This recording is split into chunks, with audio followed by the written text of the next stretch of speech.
شہریار افریدی صاحب، شکریہ آپ کا بھی بیرسٹر صاحب آپ نے جوائن کیا ہے۔ یہ بتائیے گا کہ ابھی جو ظاہر ہے جو صورتحال ہے اس میں پاکستان تحریک انصاف کی پارٹیسپیشن بہت اہم تھی اور ہے ابھی بھی، کیونکہ ایک بڑی سیاسی سی جماعت ہے اور پاپولر پارٹی ہے، تو کیوں نہیں پاکستان تحریک انصاف گئی آج کے اس اجلاس میں؟ بسم اللہ الرحمن الرحیم۔ سب سے پہلے آپ کا بہت شکریہ۔ دیکھیں میری بہن، سب سے امپورٹنٹ چیز یہ ہے کہ بابرکت مہینہ ہے، جو بھی آپ کام نیک نیتی سے کرتے ہیں اس میں اللہ کی مدد آتی ہے۔ 8 فروری سن 2024 کو جو بھی ہوا پوری قوم نے دیکھا، دنیا نے دیکھا۔ 180 کے قریب وائٹ پیپر کے مطابق ہماری سیٹ نے، اور ریزرو شامل کرتے تو 2/3 میجورٹی پاکستان تحریک انصاف۔ جو ہوا میں اس میں نہیں جانا چاہتا۔ سوال یہ ہے کہ ملک کی سلامتی یہ بنیاد ہے، کسی سوچ، کسی فکر، کسی پولیٹیکل پارٹی کے اسپیکٹرم سے یا ایک عام آدمی کی سوچ سے آپ پرکھیں تو قوم کا وہ لیڈر جو لوگوں کے دلوں میں دھڑکتا ہے، قومی سلامتی کے حوالے سے اس سے پہلے جب ہم تاریخ کو بڑے غور سے دیکھتے ہیں تو اگر ممبران قومی اسمبلی کو پے رول پہ پارلیمان میں لایا جا سکتا ہے، اور سیریل اوفینسز کے لیے وہ 4 جوئے تھے، یہاں پہ پاکستان کے مستقبل اور پاکستان کی آنے والی نسلوں کا سوال ہے، اور اس خطے کا امن، کیونکہ خان صاحب کی افغانستان کے حوالے سے OIC کی بیک ٹو بیک 2 میٹنگز کرانا، پھر یہ گلوبل میسیج دینا کہ ہم امن کی پارٹنرشپ کو اور ریلیشنز کو ویلیو کریں گے، کہ ہم اس ہماری قوم نے بہت سہا ہے اور ہم پارٹنر ان پیس بننا چاہیں گے۔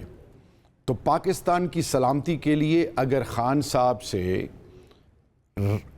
کسی طریقے سے ان کی ٹیم کو الاؤ کیا جاتا کہ وہ ملتے اور ان کا انپٹ لے کے اسی کمیٹی کے اندر شیئر کرتے تو قیامت تو نہیں آ جانی تھی۔ ایک سوال۔ دوسری چیز، اگر ہم واقعی سنسیئر ہیں تو جوائنٹ سیشن ہوا، پریزیڈنٹ صاحب نے آ کے اسپیچ تو کر دی، پرائم منسٹر آف پاکستان وہ کہاں تھے؟ ایوان میں تھے، چپ رہے۔ فورن منسٹر ایوان میں تھے، چپ رہے۔ کل بھی خاموشی تھی۔ آج انہوں نے منسٹر آف پارلیمنٹری افیئرس کو ایک فیس سیونگ کے لیے بھیجا۔ اتنا سینسٹیو ایشو جس سے اس خطے کا امن، اور ڈونٹ فرگیٹ اگر ہم روس کو اس خطے میں شامل کر دیں، 4 ممالک کے پاس نیوکلیئر ڈیٹرنس ہے، دنیا کی آدھی آبادی اس خطے میں رہتی ہے۔ خدا نہ خواستہ میرے منہ میں خاک کہ پوری دنیا کو عالمی جنگ کی شکل میں دنیا کو نقصان پہنچا سکتی ہے یہ اسرائیل۔ اور اسرائیل کی ایک چیز آپ کو میں بتاؤں، یہ جو 1980 میں لڑائی ہوئی تھی ایران عراق، اس سے پہلے کیمپ ڈیوڈ، میں پیچھے نہیں جانا چاہوں گا، مصر اور اردن کو کیسے نیوٹرلائز کیا، میں 1980 آنورڈز آؤں گا۔ پھر کویت کا جو حملہ تھا، پھر اس کے بعد شام، عراق، لیبیا، یمن، پھر انہوں نے 12 دن کی لڑائی جو تھی جب اسرائیل نے پلس چیک کیا ایران کا، اس میں اگر آپ نے ایک چیز نوٹ کی ہو، 13 سے 24 جون آپ نے ایک چیز دیکھا ہوا، نیگوسیشنز تھے بٹوین ایران اینڈ US۔ پھر اس کے بعد جب کچھ سامنے آیا تو میسیج کیا تھا؟ میسیج یہ تھا کہ اصل آبجیکٹو ان کا پاکستان کو انفیکٹ خدا نہ خواستہ نقصان پہنچانا ہے، کیونکہ پاکستان کی ایک نیوکلیئر ڈیٹرنس جو ہے اور میزائل ریلیٹڈ ٹیکنالوجی۔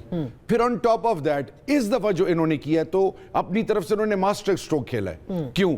ایک ہی انیشیٹو سے انہوں نے سب سے پہلے ایران سے پھر بحرین، کویت، سعودی، UAE، یعنی اور پھر جس طرح پاکستان اور افغانستان کے جو اس وقت حالات چل رہے ہیں اس میں مودی جو رول پلے کر رہے ہیں تھرو اسرائیل، اس ٹائم پہ پاکستان کی قومی سلامتی یکجہتی اس پرائورٹی نمبر 1، کیونکہ جتنی بھی ملٹری اکیڈمیز آپ ان کو اسٹڈی کر لیں، بہترین فوج کے لیے یکجا قوم بہت ضروری ہے۔ بالکل۔ اور آپ سمجھتے ہیں کہ یہ نہ جا کے، اگر یہی بات جو آپ کر رہے ہیں، آپ کی قیادت جا کے اس اجلاس میں کرتی وزیر اعظم کے ساتھ، وہ زیادہ مؤثر بات نہ دیکھیں جی، 126 دن کا دھرنا تھا، APS کا فیاسکو ہوا، سب کچھ چھوڑ کے خان صاحب گئے، شولڈر ٹو شولڈر بیٹھے۔ بالکل۔ آپ یہ دیکھیں کہ 7, 8, 9 مئی کو پچھلے سال کیا اور 10 مئی کو اللہ نے عزت دی. D G I S P R نے کیا کہا کہ فرسٹ لائن آف ڈیفنس اور فرنٹ لائن وارئرز کی طرح social media P T I. تو آج اس وقت قومی یکجہتی کی ضرورت ہے. اب دیکھیں ہم تھوڑی کوئی فیورز چاہ رہے ہیں, ہم یہ چاہ رہے ہیں کہ جب پاکستان کی بات آئے تو ہم ایک سیسا پلائی ہوئی دیوار کی طرح قوم یکجا ہو اور میسج گلوبلی جائے اور دشمنان پاکستان کو یہ میسج آئے کہ قوم ایک ہے. تو اس کے لیے اگر آپ بات کر لیں تو قیامت آ جائے گی. صحیح, that is the civil objective. یہ بیرسٹر صاحب یہ کوئی غلط مطالبہ تو نہیں تھا؟ آخر ایک پارٹی کے سربراہ ہیں, وہ جیل میں ہیں, ان سے ملاقات نہیں ہو پا رہی. مطلب کل رات کو کہہ دیا جاتا, ڈار صاحب نے کل جب سینٹ میں تقریر کی تھی اس میں وہ اعلان کر دیتے یا کہہ دیتے کہ ٹھیک ہے جی اتنا بڑا معاملہ ہے, ہم اس کے لیے اجازت دیتے ہیں, وہ جائیں ملے ان سے بات کریں, ان کا کانسنٹ آ جاتا. لیکن ایسا نہیں کیا گیا اور آج پھر بائیکاٹ کیا انہوں نے اس اجلاس کا. اس کی کیا حیثیت ہے اگر دیکھا جائے اس طرح سے؟ تو تھینک یو ویری مچ. پہلے تو میری طرف سے مسلمانوں کو اور خاص طور پہ ایرانی بھائیوں کو ہماری طرف سے تعزیت. جی بہت بڑا صدمہ ہے ہم سب کے لیے, دل دکھا ہوا ہے. دوسری بات یہ ہے کہ میں اس طرح کی باتیں کرنا پسند نہیں کرتا, لیکن پھر مجھے مجبوراً کرنی پڑتی ہے. ہماری لمبی تاریخ ہے پی ٹی آئی سے بات چیت کرنے کی. یہ اپنی حکومت میں جب خطرناک حالات ہوتے تھے یا انڈیا کی جو موبلائزیشن ہوئی تھی اس میں بلاتے تھے, ہم چلے جاتے تھے. خان صاحب نہیں بیٹھتے تھے, پھر بھی ہم چلے جاتے تھے. نواز شریف جب جیل میں تھا, کبھی جب ان سے ہماری بات چیت ہوئی, ہم نے تو کبھی نہیں کہا کہ ہمیں یار پہلے ملنے دو. وہ پارٹیاں الگ ہوتی ہیں, یہ جھگڑے بھی چلتے رہتے ہیں قوموں کے ساتھ, لوگوں کے ساتھ, اچھا برا الگ بحث ہے, لوگ جاتے رہتے ہیں. میں یہی سمجھتا ہوں کہ پھر بھی حکومت نے اچھا کیا, دعوت دی, چل کے گئے نا. ہمارا پولیٹیکل فیس ہے نا رانا ثناءاللہ صاحب, سیاسی امور ہمارے یہی دیکھتے ہیں, چل کے گئے اور اچھے لیڈر کے پاس گئے. چکزئی صاحب کا ہم تو احترام کرتے ہیں, ہم تو گالی نہیں نکالتے نا, نہ نکالتے تھے نہ اب نکالتے ہیں. وہ یہ کا عمومی رویہ یہی ہے, کبھی بھی وہ مذاکرات میں نہیں آتے, گالی نکالتے ہیں آگے سے, سارا کریں گے, کبھی کہیں گے یہ. میں اس بات پہ نہیں جانا چاہتا. بات سادہ سی ہے کہ یہ تخریبی رویہ جو ڈے ون سے ہے اور نان کوآپریٹیو, نان پولیٹیکل رویہ, یہ چلے گا نہیں. لیکن میں تھوڑا آگے بڑھنا چاہتا ہوں. مگر بیرسٹر صاحب یہ کوئی بڑا مسئلہ تو نہیں تھا. ملاقات ان کا حق بھی ہے, ان کی فیملی کے ساتھ ملاقات بھی حق بھی ہے ان کا, ان کی پارٹی کے ساتھ ان کی میں نے بتایا نہیں کہ یہ چاہیے. کہ میری اس معاملے میں آراء زیادہ سخت ہیں, میں بیان نہیں کرنا چاہتا. میں اتنا کہہ دیتا ہوں, وہ ملاقات پاکستان کے قانون میں نہیں ہوتی جب باہر نکال کے گالیاں نکالی جائیں فوج کو, سیاستدانوں کو, عدلیہ کو. پاکستان کا جیل مینول کا دفعہ 256 منع کرتا ہے اس سے. میں اس بحث میں نہیں جانا چاہتا. ملاقات ہو یا نہ ہو ایک الگ بحث ہے, لیکن قومی سلامتی کے وقت کہنا کہ ہمیں وہاں سے ملاؤ, یہ کہاں کی بات ہے؟ یہ کیوں نہیں آپ لوگ دیکھتے؟ ہم نہیں کرتے رہے, ہمارا لیڈر نہیں تھا نواز شریف. اس وقت کون سی جنگیں ہوئی تھی؟ نہیں, بات چیت کئی دفعہ ہوتی تھی, ہم نے کبھی کہا ہمیں ملاؤ. میں اس چیز کو زیادہ ڈیبیٹ نہیں کرنا چاہتا. میری رائے میں یہ آپ ملاقات کرا بھی. اچھا مجھے بتائیے, جب ترمیم ہو رہی تھی 26 27 میں, جب ہمارے ان کے کہنے پر ہم نے یہ کمیشن بٹھایا, وہ جو جوڈیشل بینچ تھا, اب مانے نہ مانے, جے یو آئی کی طرف سے صلح و صفائی ہوئی, یہی طے ہوا ہماری ملا ہم ووٹ دیں گے, وہاں گئے تو پھر مکر گئے. بس اس بحث کو مزید نہ چھیڑیں. ٹھیک ہے چلیں. اچھا ملاقات, ہاں البتہ ہم یہ پارلیمنٹ کے اندر میٹنگ. اچھا میں اس پہ پارلیمان کے دو ایوان ہیں. اب پارلیمانی روایات کیا ہوتی ہیں؟ پارلیمانی روایات پوری دنیا میں ایک پروسیجر ہے. میں اعلان کہہ رہا ہوں کہ پوری دنیا میں عام طور پر پارلیمان کو بریفنگ سے پہلے پارلیمانی لیڈروں کو بریفنگ دی جاتی ہے. Even in Great Britain, even in امریکہ. سینٹ میں سپیچ کی نا انہوں نے, نیشنل اسمبلی میں بھی کر لیں گے, ایک لمبا پروسیس ہے, ہو جائے گی.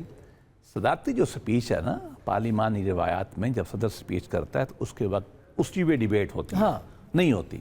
لیکن کریں گے, آج دیکھیں گے, کل دیکھ لیں گے, پرائم منسٹر صاحب آئیں گے, ہم تو کوئی شرمندگی نہیں, ہمیں کیا ہے. ہم نے بڑی کوشش کی ہے. دیکھیں مشکل وقت میں, اس وقت جب ہم پہ گالاں گلوچ ہو رہی تھی, یہ جو کی بورڈ واریئرز ہیں, ہمیں تو ایران کی تحسین لی تھی نا، حالانکہ ہم ایران کہتے ہیں ہماری پارٹی کی عربوں سے اچھے تعلقات ہے نا جی، ہم چھپتے تو نہیں ہیں۔ ایران کی ہم نے اتنا اچھا سلوک تو کیا نا کہ ایران کی پارلیمان نے تشکر کے نعرے لگائے نا، ابھی بھی آپ دیکھیں، زیادہ تفصیل میں ہم جا نہیں سکتے، جتنا ہمارے ڈپٹی پرائم منسٹر صاحب نے بیان دیا ہے، ابھی بھی سعودی اور ایران میں بس کیا کھول کے بتائیں، جو بھی اچھا رول ہوا ہے کھل کے بتایا، اتنا ہی میں بتا سکتا ہوں۔ دیکھیے نا، یہ پاکستان کا رول ہے کہ ہم نے دونوں کو بیلنس بھی رکھا ہوا ہے، نہ ہم کیبنٹ میں گالیاں نکالتے ہیں کسی کو، نہ ہم باہر نکالتے ہیں، اور یہ مشکل وقت ہے، اس میں ہر بات پہ کہنا یہ تمام پارٹیوں کو چاہیے کہ آئیں بیٹھیں۔ ہم نہیں کہہ سکتے تھے ان کو جب بات چیت ہماری ہوتی ہے گانا بند کرو پھر آؤ ہم سے بات کرو، کبھی ہم نے شرط نہیں لگائی۔ اچھا، اب یہ اس کے اوپر لیجٹمیسی کے اوپر ایک سوال رہ گیا، وہ میں بعد میں پوچھتی ہوں۔ آپ کچھ کہنا چاہیں گے تاکہ اس ڈیبیٹ کو بھی آگے بڑھانے سے پہلے پھر میں جنرل صاحب کے پاس جاؤں؟ میں جی اتنا کہنا چاہوں گا کہ میرا بہت احترام کا رشتہ ہے اور رہے گا انشاءاللہ۔ میں ایک دفعہ پھر اس طرف نہیں جاؤں گا، صرف پاکستان کی اور پاکستان کے مستقبل اور اس خطے کے امن کے حوالے سے۔ جب آپ دشمنوں کے ساتھ بھی بیٹھنے کے لیے تیار ہیں، جب آپ ہر کسی کو گلے لگانے کے لیے تیار ہیں، تو پاکستان کی سب سے بڑی پولیٹیکل پارٹی کو اعتماد میں لینا، کیا یہ حق نہیں ہے اس لیڈر کا؟ کیا اس کے جو ممبران اسمبلی ہیں، جو سینٹ اور نیشنل اسمبلی، آپ ہمیں اس لیے بلا رہے ہیں کہ آپ خانہ پوری کر رہے ہیں؟ اگر آپ واقعی مخلص ہیں، آپ انگیج کریں، کیونکہ ذات کی بات نہیں ہے، پاکستان کی بات ہے، اور جتنا پاکستان اقتدار والوں کا ہے اتنا پاکستان اپوزیشن اور پوری قوم کا ہے۔ اچھا، تو میں اس پہ اس لیے کیونکہ اس وقت ہم نے یکجہتی سولیڈیرٹی شو کرنی ہے، وقت کی ضرورت ہے، ہم نے ڈیوائیڈ اور توڑ کی جواب لوں گی